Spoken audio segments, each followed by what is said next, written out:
Hey everyone, this is Michael again, and welcome to my review of tonight's edition of Monday Night Raw.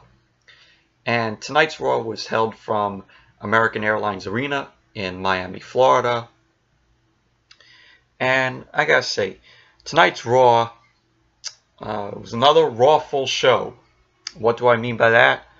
It means it was another shitty show, another awful, shitty edition of Monday Night Raw. But the show opened up with a tribute graphic dedicated to the memories of WWE Hall of Famer Nikolai Volkov and Brian Christopher, aka Grandmaster Sexay, and they both passed away yesterday, which is really sad. But may the both of them rest in peace. I know with Brian Christopher, aka Grandmaster Sexay, he killed himself. He hung himself, I guess in his jail cell, because I read that he was in jail, and it's just sad, really sad. And then, after that, we had a recap of the number one contenders match last week between Roman and Lashley. Then we went backstage where we saw Brock Lesnar. Yes, Brock Lesnar appeared tonight. He was shouldering the Universal Championship, of course, alongside Paul Heyman. Then we went to Roman Reigns. Ended up coming out saying he gives Miami a shout out, and he says he wants to give Bobby Lashley a shout out. Says that after his match last week with him in the number one contenders match, he says he respects Lashley, and Roman goes on to say that he has zero respect for Brock Lesnar. He goes on to say Brock Lesnar never shows up in WWE, but Lesnar has time to go to UFC and run his mouth. And so Roman says Lesnar will not come up in his yard, get in his face, and run his mouth.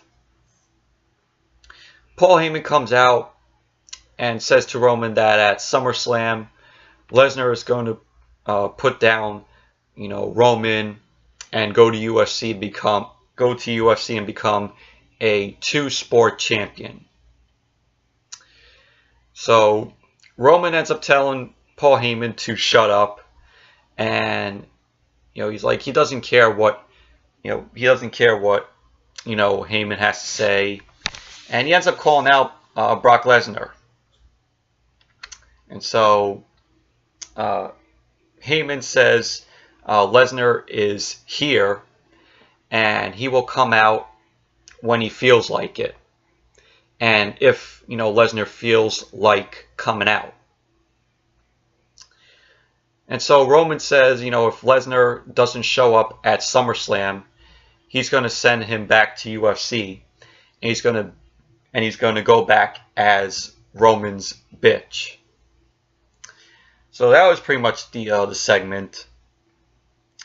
Yeah, it was meh segment. To open Raw with. So then we saw Brock Lesnar was in his locker room. Paul Heyman comes in and says if he heard what Roman said to him. Lesnar says, he doesn't watch, what's going on. So Heyman gives Lesnar his phone to play the clip of what Roman had to say. And, Heyman was telling Lesnar, oh, just type in the code. And so Lesnar ends up throwing Heyman's phone at the wall. And pretty much that was basically it. And then all night long we saw Brock Lesnar, in his locker room. He was just reading a magazine throughout the whole night. Not, you could tell Lesnar, doesn't give a shit about being at Raw. Doesn't give a shit about, being in WWE. You could tell by, if you saw it tonight, you could tell by the face looks like he didn't want to be there, and he just wanted to be home on the couch, which I'm gonna get to though. I'm gonna get to that. So that was pretty much a locker room segment between them. Then we had Constable Baron Corbin versus Finn Balor once again. This match, it was an okay match, but it was back and forth between them. Went on for quite a while, but Constable Baron Corbin, ended up getting the win. He ended up pinning the End of Days on Finn Balor. So then after the match, Corbin ended up sending Balor out of the ring, and he then continued to take out Balor. So all in all, it was an okay match. Then we saw Paul Heyman backstage. Kurt Angle comes and approaches him, saying that Lesnar is under contractually obligated to appear on Raw.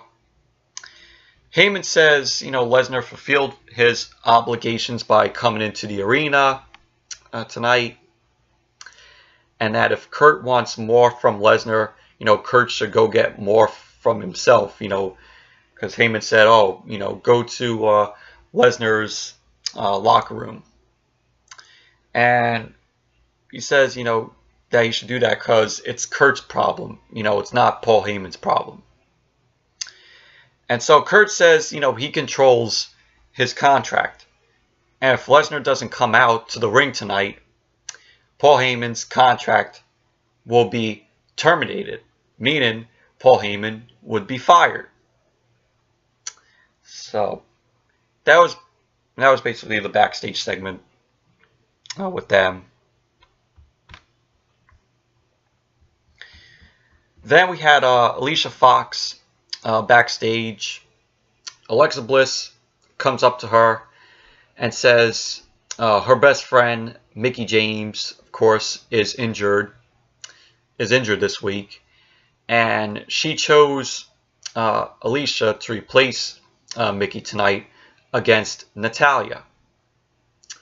So Alexa ends up telling Alicia to focus on Natalya, and that this is her moment to make more history, because she ends up bringing up, of course, the Evolution, the all women's pay-per-view. And Alicia says she's going to hurt Natalya so bad that her cat would say, "Me out."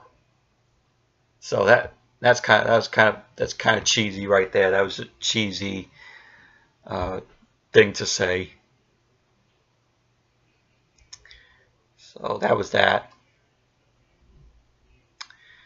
Then we had Alicia Fox versus Natalya. We had Ronda Rousey returning tonight. Her suspension is up, so she was alongside Natalya. Of course, Alexa Bliss came out with Alicia Fox. Both Ronda and Alexa were at ringside for the match. We're outside of the ring. And this match, it was a meh match. Pretty boring match. Did not care for it. You had one point where Ronda was getting involved in the match, and then it gave Alexa the chance to get involved. She ended up slapping Natalya, and it gave Alicia the win. Alicia ended up winning the match with a boot to Natalya. So, but overall, it was a meh match. Didn't care for the match. After the match, Ronda ends up coming and doing that judo flip to Alicia. Ronda tries to go after Alexa.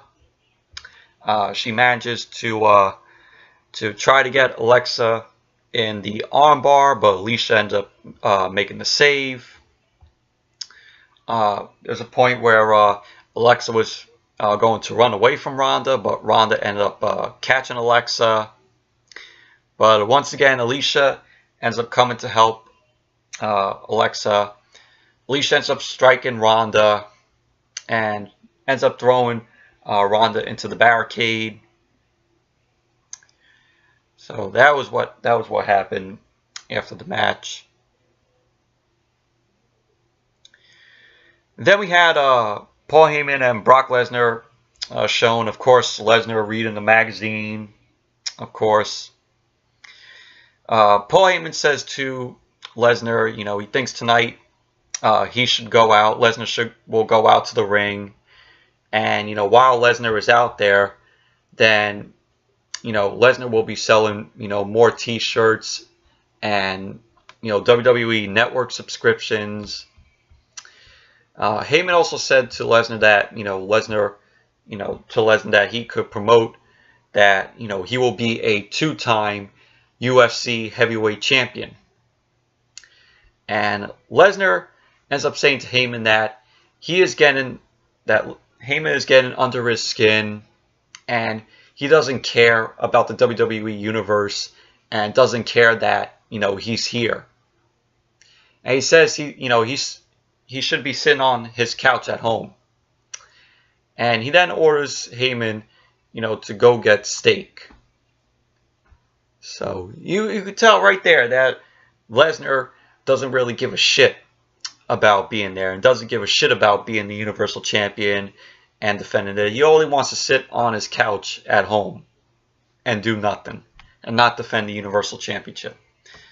Well, he's going to have to at SummerSlam against Roman Reigns, which I am not looking forward to that match at all. I'm not looking forward to Lesnar versus Roman 3. So yeah, but like I said, you could on Lesnar's face throughout the night, you could tell that he didn't want to be here. He didn't want to be there. So then we saw Ronda Rousey saying to Kurt Angle that she is looking for a fight and that she doesn't want to wait for SummerSlam. And so Kurt says to Ronda that next week, which will be her first match on Raw, she will go one-on-one with Alicia Fox next week. So that's going to be pretty cool, to see Ronda in her first match on Raw. So definitely looking forward to it. Probably the suspension that she was put on, because I know that she has that new movie coming out called Mile 22. I've seen TV spots for it. Not that really interested in it. I know it has Mark Wahlberg in it. So, Lauren Cohen's in it from The Walking Dead. So I guess that's why they did that whole suspension thing with her, to try to promote the film. So yeah, so like I said, next week Ronda's going to face Alicia on Ronda's first match ever on Raw. Then we had Elias out there saying, he dropped the greatest album of all time. and that he beat out some of the best musicians in the world. He goes on to say that he was interrupted by Bobby Lashley. He ends up calling Pitbull a garbage musician. And he also trashes, he also talks shit about The Rock. He goes on to say that The Rock wants no part of him. And, Elias is getting ready to play, his song. Then gets interrupted by Bobby Lashley. Bobby Lashley comes out saying to Elias, he is a big fan. And, he wants to get a front row seat to hear what, he has to say. Elias says, he can see right through Lashley. And that he wants to sing, that Lashley wants to sing with Elias.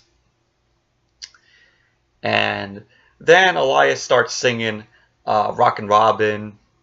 Then Bobby Lashley sings it a little of it.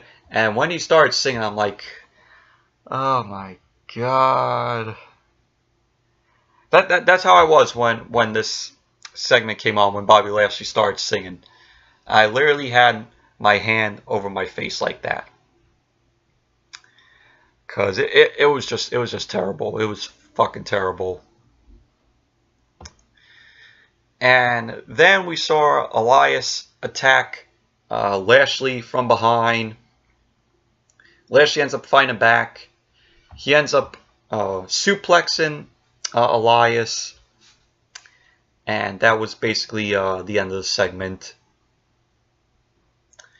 So, but all in all, terrible segment with Bobby Lashley singing Rockin' Robin, classic Jackson 5 song ruined by him. But it's not Bobby Lashley's fault. I blame that on the writing and creative team.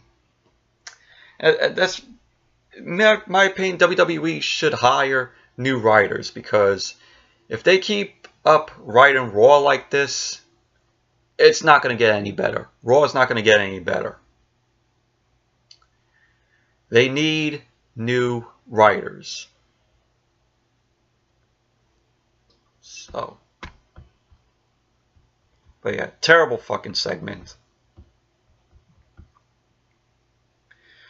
Then we saw Kevin Owens saying to Constable Corbin, Baron Corbin, he did a good job. That Corbin did a good job wiping the smile off of Finn Balor.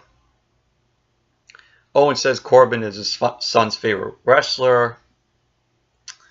And Corbin says, at SummerSlam, the contract will belong to Strowman. So that's pretty much basically that, backstage segment. Then we had Jinder Mahal versus Braun Strowman. This was a waste of a match. Because Kevin Owens ended up coming out. He ended up having the Money in the Bank briefcase to try and distract Strowman from it.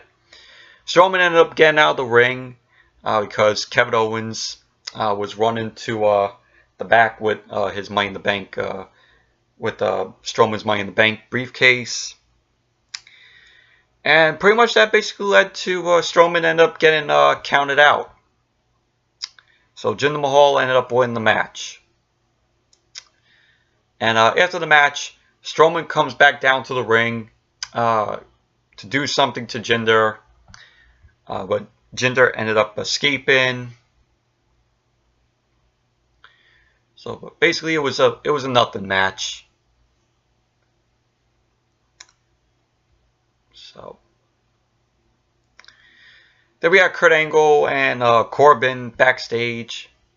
Kurt talks to Stephanie on the phone, and we don't know what he was talking with Stephanie. We didn't know what was going on. So, and then we had Mojo Rawley in the locker room saying, he's been running this this roster properly. and he's calling everyone else, saying he beat Tyler Breeze and he beat No Way Jose, and he beat Zack Ryder because Zack Ryder was in the locker room along with the Ascension, Heath Slater and Rhino, and I think Mike Kanellis was there also. And Bobby Roode ends up coming and says to Mojo if he has a problem with him. Mojo says, what is Bobby Roode going to do? And then Roode starts beating the hell out of Mojo in the locker room. So it was announced for next week that Mojo Rawley will take on Bobby Roode next week on Raw. So pretty much that was what happened in the locker room. Then we had Apollo Crews versus Akam of Authors of Pain. This was a pretty boring match, in my opinion. You had Apollo Crews win the match. He ended up pinning Akam. I'm like, what? After the match. That was me after the match. I was like, what? How the hell did they make Apollo, pin Akam of the Authors of Pain? By now, the Authors of Pain, they're just gonna bury them, in my opinion. They're just burying Authors of Pain. By keeping them off TV for a while, and then they bring them back, and then WWE is starting to bury them, which is fucking stupid. And this tag team was one of the most dominant tag teams down in NXT. I ask why. Why are they burying the Authors of Pain? All in all, shitty match. Then we had Seth Rollins versus Drew McIntyre. This was a decent match. Really enjoyed it with Seth Rollins. Seth Rollins continued to entertain. You had at one point where both guys were out of the ring. Drew McIntyre ended up slingshotting Seth into the ring beams under the ring, and Seth ended up hitting it. Hitting it into his throat. The ring beam went, hit Seth Rollins in the throat thanks to Drew McIntyre. But it was going decent until the end, where Dolph got involved. So Seth Rollins won the match by disqualification because of Dolph. After the match, Seth ends up taking down Dolph, ends up clotheslining Dolph out of the ring, does a suicide dive through the ring and takes out Dolph again. So, but all in all, it was a decent match. I enjoyed it because Seth Rollins, of course, continues to entertain.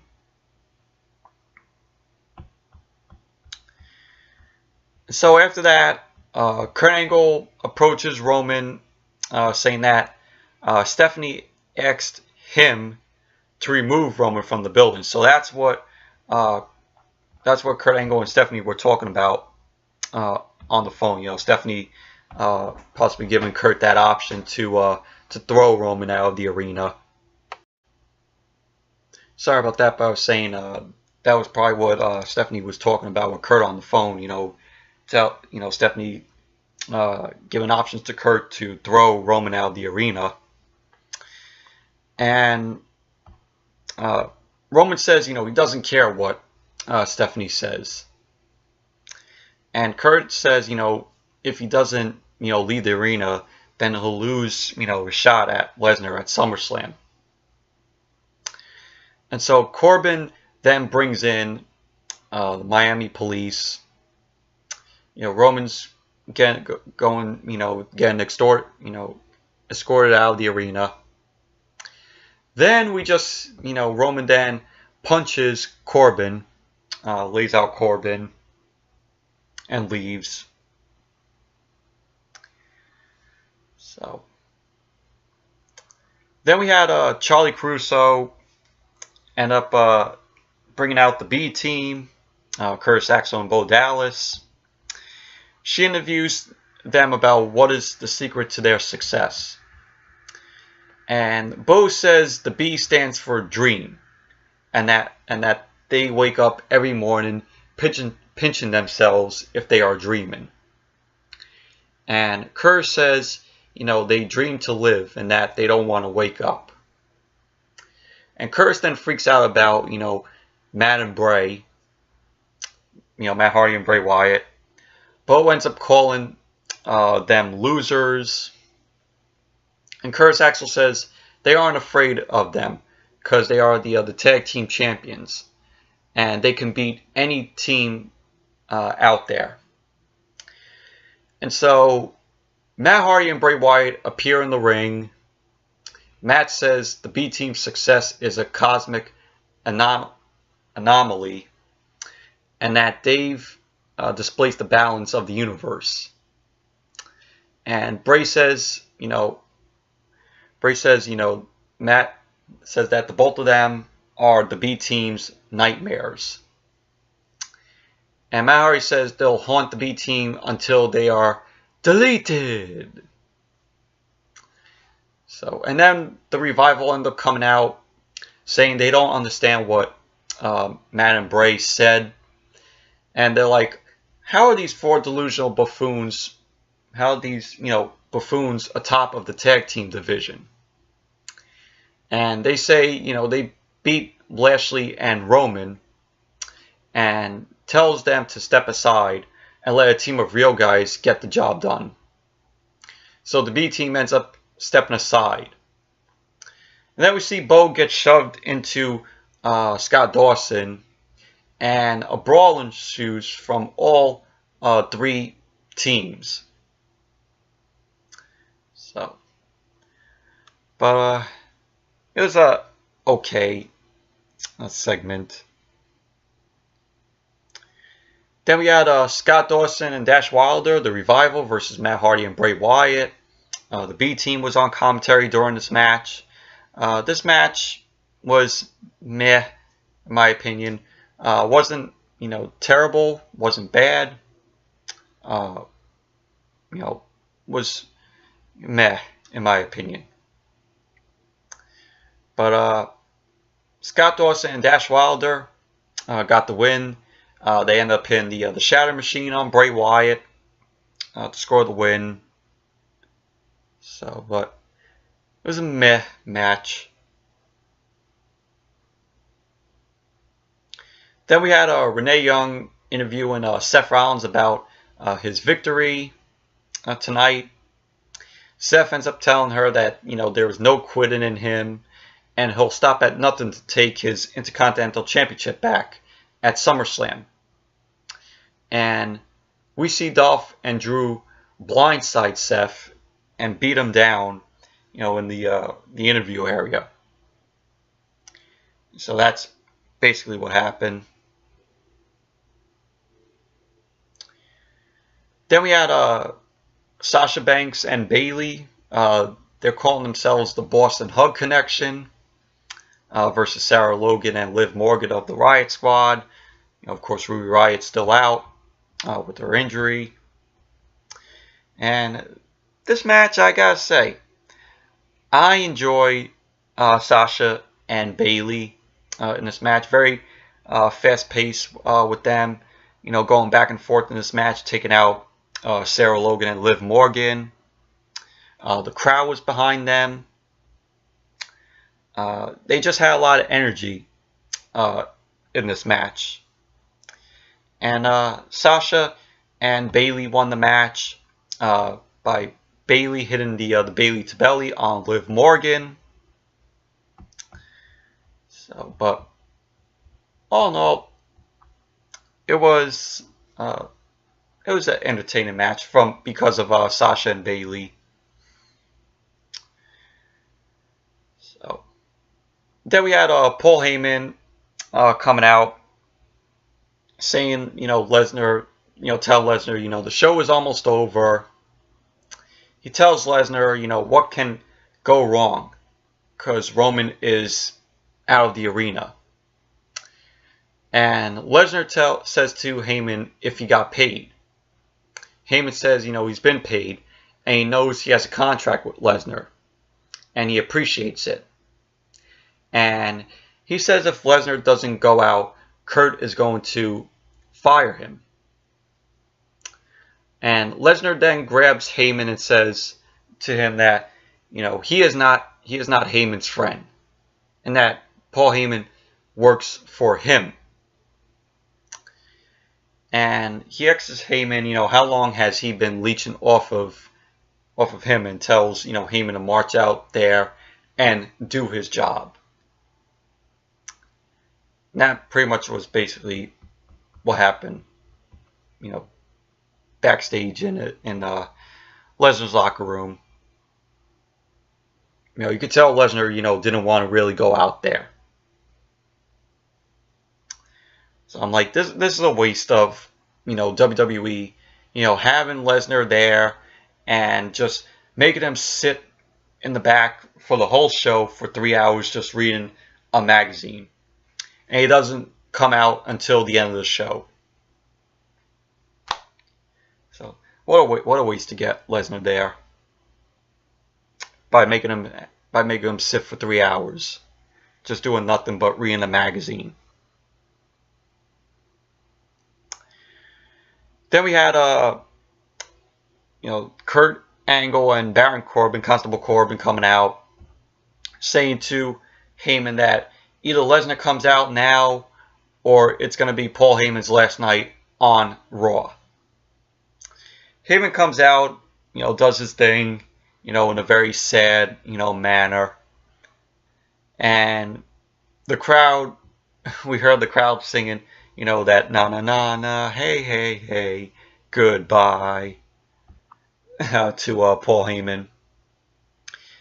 And Paul Heyman says Lesnar is not coming out, and Kurt has had enough because he says a real champion shows up and defends the title at all costs, and they give to charities.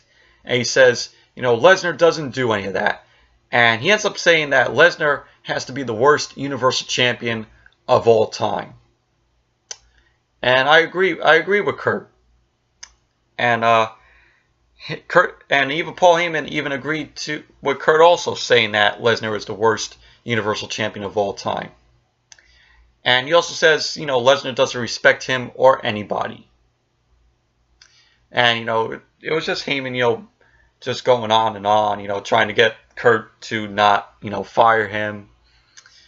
And Kurt ends up saying to Heyman, he's full of crap, and that he tried to get Lesnar to go out. Heyman says, he tried to get Lesnar to go out, and he says Lesnar doesn't respect anybody.